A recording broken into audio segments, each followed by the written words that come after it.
So, I'm in Vanderbilt Hospital, Nashville.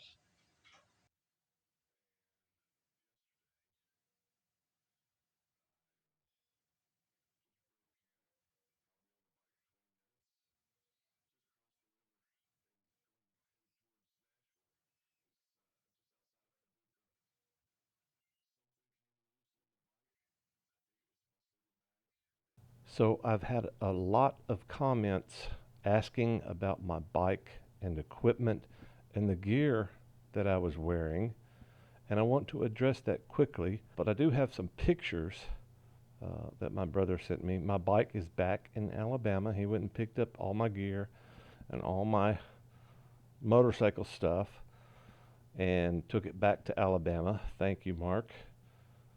But I've had these pressing questions about the gear that I was wearing and a lot of questions about shoes and helmets and things like that. So I wanted to address a few of those before I get back. And I want to do an in depth review of what went wrong and what happened and what I could have done better to maybe save my foot and, a little bit of road rash. But this is my take on what happened. As you can see from this picture from behind the motorcycle, one of the side cases is a little bit high and wonky, and I'm assuming that that's the one that pinched my foot and smashed my foot. But Mark says there's some rash on the one of the side cases and a little bit on the side of the engine, but he says the motorcycle looks to be in pretty good shape. What is most obvious from the gear damage is the total rags of my riding jacket.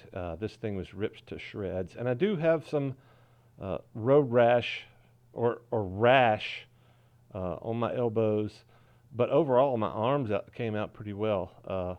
My hands are in bad shape. My wrist is both wrists are in bad shape, but very little rash on my hands, very little rash considering on my arms, and a little bit of rash on my knees, but I'm assuming that that's from the rash from the inside of the riding gear. So very little road rash considering I went down at 80 miles an hour. And, the big culprit is, the things that everybody was so upset about in the beginning when I first started posting was the rash on my face, which is mostly gone. I have one little spot on my forehead now. And, I'm missing a foot and a toe. But other than that, I came out incredibly lucky, and I want to talk about gear in great detail in the future. But I wanted to give a little bit of an update and share some pictures that my brother sent to me while I'm recovering in rehab, and I hope to talk about all of this in great detail very soon, hopefully within the next few weeks.